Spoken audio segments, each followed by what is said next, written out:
आवाज जनतेचा, लढा सर्वसामान्य जनतेच्या न्याय व हक्कांसाठी। अहिल्यानगर जिल्ह्यातील 12 मतदारसंघात झालेल्या चुरशीच्या निवडणुकीत आता सर्वांना प्रतीक्षा लागली आहे ती 23 तारखेच्या निकालाची।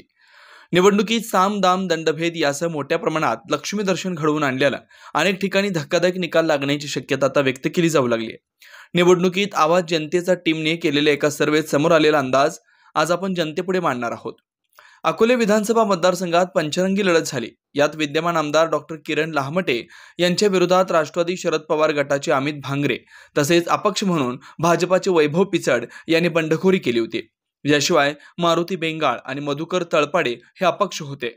मत विभाजनामुळे या ठिकाणी डॉक्टर किरण लाहमटे यांना पुन्हा आमदारकीची संधी मिळू शकते असा जनतेचा मूड दिसलाय। संगमनेर विधानसभा मतदारसंघात बाळासाहेब थोरात विरोधात शिंदे गटाची अमोल खताळ यांच्यात लढत झाली। या ठिकाणी पुन्हा एकदा आमदार बाळासाहेब थोरात हेच निवडून येणार असे संकेत मतदानातून पाहायला मिळाले। कोपरगाव विधानसभा मतदारसंघात आमदार आशुतोष काळे यांनाच पुन्हा आमदारकी मिळण्याची चिन्ह आहेत। या ठिकाणी विरोधी उमेदवार संदीप वरपे यांना यंत्रणा नसल्याने तसेच सक्षम नसलेले अपेक्षित यश मिळणार नाही असे बोलले जाते। शिर्डी विधानसभा मतदारसंघात धक्कादायक निकाल लागण्याची शक्यता वर्तवली जात होती।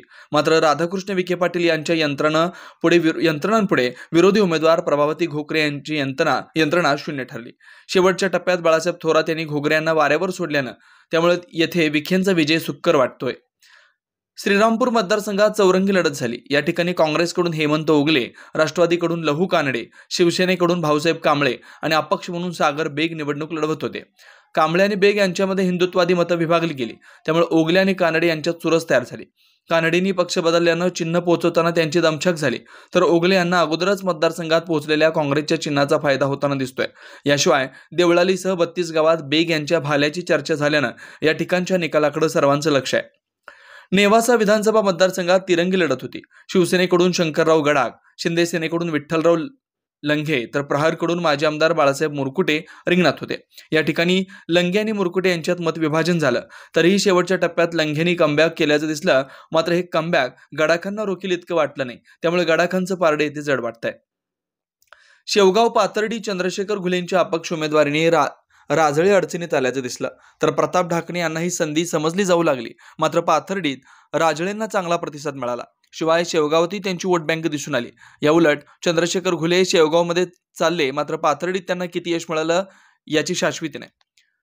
तर ढाकणे हे पाथर्डीत चालले, मात्र शेवगावमध्ये त्यांना जनतेने किती स्वीकारलं हा प्रश्न आहे। त्यामुळे मत विभाजनामुळे या ठिकाणी राजळे यांना पुन्हा संधी देण्यासाठी जनतेचा मूड दिसून आला। नगर मतदारसंघात संग्राम जगताप यांच्या विरोधात शरद पवारांच्या राष्ट्रवादीकडून अभिषेक कळमकर मैदानात होते।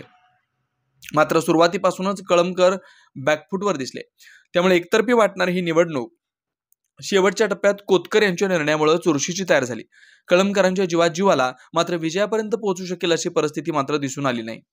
पारनेर मतदारसंघात राणी लंके विरोधात काशीनाथ दाते अशीच फाईट झाली।